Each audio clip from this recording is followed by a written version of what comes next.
Welcome guys on public school online classes. Today we are going to discuss about the control and coordination in animals. पिछली video में हमने देखा कि plants में कैसे control और कोऑर्डिनेशन होता है, पौधों में कैसे नियंत्रण एवं समन्वय होता है। तो आज हम यहाँ पर जंतुओं के बारे में स्टडी करने चल रहे हैं कि जंतुओं में नियंत्रण एवं समन्वय कैसे होता है। पिछली वीडियो में हमने आपको बताया था कि जो प्लांट्स होते हैं उनमें नर्वस सिस्टम डेवलप नहीं होता है और उनमें जो भी कंट्रोल और कोऑर्डिनेशन होता है वो केमिकल्स के द्वारा, ग्रोथ के द्वारा दो प्रकार से होता है। तो ठीक इसी दोनों प्रकार से जंतुओं में भी होता है, लेकिन यहाँ पर क्या होता है, एक एक्स्ट्रा जो सिस्टम डेवलप हो जाता है जिसको हम नर्वस सिस्टम के नाम से जानते हैं। और जो नर्वस सिस्टम होता है वो ह्यूमंस में काफ़ी जटिल होता है, काफ़ी विकसित होता है in comparison to lower animals. निम्न कोटि के जंतुओं की तुलना में जो मनुष्य का तंत्रिका तंत्र है वो काफ़ी ज़्यादा डेवलप्ड प्रकार का होता है। तो अगर हम तंत्रिका तंत्र के बारे में बात कर रहे हैं तो सबसे पहले हमको जानना होगा कि जो तंत्रिका तंत्र होता है उसकी शुरुआत कहाँ से होती है, उसका कार्यात्मक इकाई कौन सी है और उसकी बनावट कहाँ से स्टार्ट होती है। तो जिस प्रकार से हमारी जो शरीर है वो एक कोशिकाओं से मिलकर बनी है।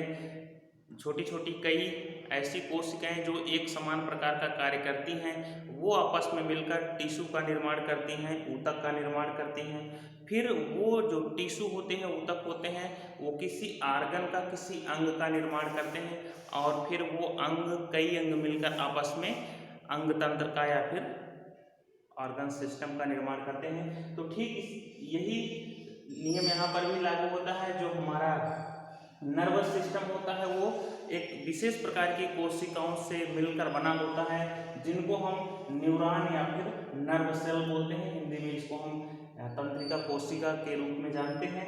और ये जो तंत्रिका कोशिकाएं होती हैं ये हमारी अन्य शरीर की जो अदर कोशिकाएं होती हैं, अदर सेल्स होती हैं, उनसे काफ़ी डिफरेंट होती हैं और इनमें एक विशेष क्षमता जिसको हम सेल डिवीजन बोलते हैं, कोशिका विभाजन बोलते हैं, इन न्यूरॉन्स में या नर्व सेल्स में सेल डिवीजन की क्षमता नहीं पाई जाती है। अर्थात जन्म के समय तक जितनी कोशिकाएं हमारे शरीर में बनी होती हैं, नर्व सेल्स, वही उतनी कोशिकाएं बनी रहती हैं। उनमें से जैसे जैसे नर्व सेल्स डीजनरेट करती जाती हैं, मृत होती जाती हैं, वैसे वैसे उस मनुष्य में जो है, जो हमारा नर्वस सिस्टम है वो कमज़ोर होता जाता है। और यही कारण है कि जो हेड इंजरी होती है, सिर में चोट वगैरह लग जाती है या फिर जो हमारी स्पाइनल कार्ड है, रीढ़ की हड्डी है, उसमें चोट लग जाने से अगर उसमें जो हमारी नर्व सेल्स हैं, न्यूरॉन्स हैं, वो अगर डिजनरेट कर जाती हैं, सेल डिवीजन ना होने के कारण जो है काफ़ी प्रॉब्लम हो जाती है। और ये सेल्स अगर डिजनरेट हो जाती हैं तो दोबारा उसमें कोशिका विभाजन न होने के कारण जो चोट लगी होती है वो भरती नहीं है और काफ़ी लॉस हो जाता है। तो एक और इसमें जो विशेष प्रकार का गुण पाया जाता है उनमें ये होता है कि ये जो नर्व सेल्स हमारी या फिर न्यूरॉन्स होती हैं, इनमें जो लंबाई है इनकी वो चौड़ाई की अपेक्षा काफ़ी ज़्यादा होती है और ये हमारे शरीर की सबसे लंबी कोशिकाएं होती हैं। 1 से 1.5 मीटर तक की इनकी लंबाई होती है और हमारे शरीर की ये सबसे लंबी कोशिकाएं होती हैं। नर्व सेल्स या न्यूरॉन्स शरीर की सबसे लंबी कोशिकाएं होती हैं, ये बात आप ध्यान में रखेंगे। अगर हम इसके स्ट्रक्चर की बात करें तो ये जो हमारी नर्व सेल्स होती हैं मुख्य रूप से 3 पार्ट की बनी होती हैं। फर्स्ट पार्ट है डेंड्राइट, नेक्स्ट पार्ट है हमारा एक्सॉन और ये जो मेन बॉडी है उसको हम सेल साइटॉन या फिर सेल बॉडी के नाम से जानते हैं। ये जो न्यूक्लियस है, जो मेन बॉडी है उसमें स्थित है, इसको हम सेल बॉडी या साइटॉन के रूप में जानते हैं।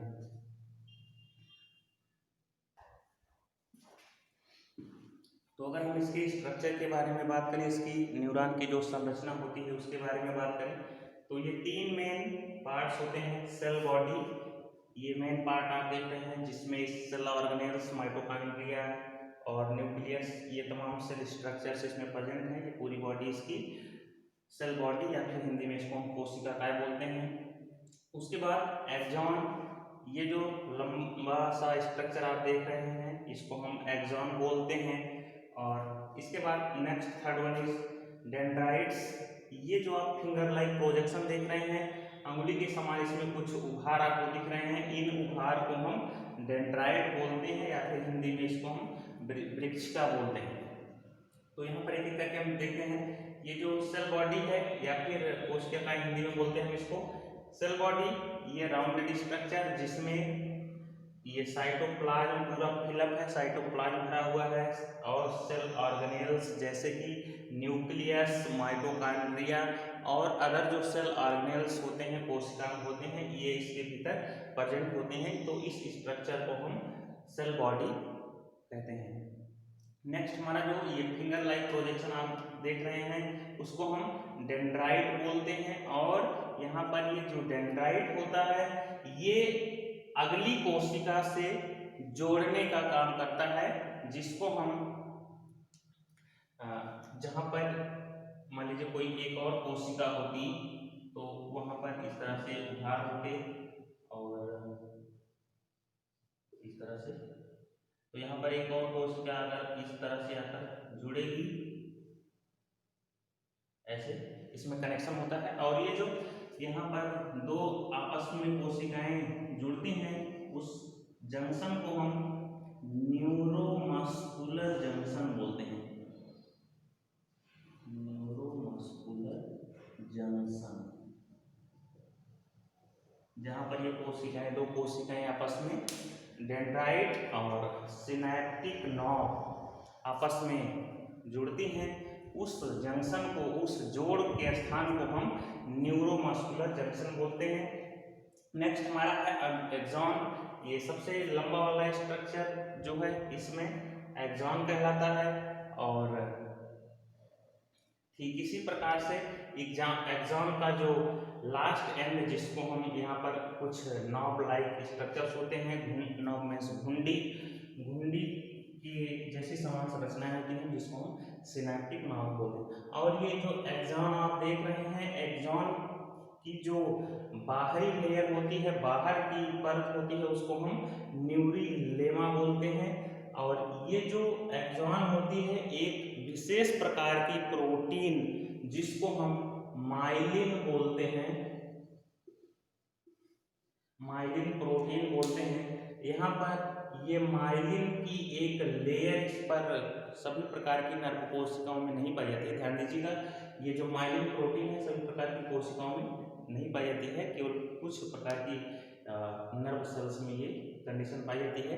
तो जिन नर्व सेल्स में या जिन न्यूरॉन्स में ये माइलिन नामक प्रोटीन की एक कवर एक्सॉन के ऊपर चढ़ी रहेगी या एक कवरिंग पाई जाएगी, परत पाई जाएगी, ऐसे एक्सॉन्स को हम माइलिनेटेड एक्सॉन बोलेंगे। माइलिनेटेड एक्सॉन बोलते हैं। तो ये तो था हमारे नर्वस सिस्टम और उसकी जो फंक्शनल यूनिट है जिसको हम न्यूरॉन बोलते हैं, उसका एक छोटा सा डिस्क्रिप्शन। इसके बाद आगे हम नेक्स्ट वीडियो में देखेंगे कि हमारा जो नर्वस सिस्टम होता है वो किन किन पार्ट से मिलकर बना होता है, कैसे हमारी जो नर्व सेल्स हैं आपस में जुड़कर कैसे हमारे शरीर से संवेदनाओं को ग्रहण करती हैं, कैसे सूचना को एक स्थान से दूसरे स्थान तक पहुंचाने का कार्य करती हैं।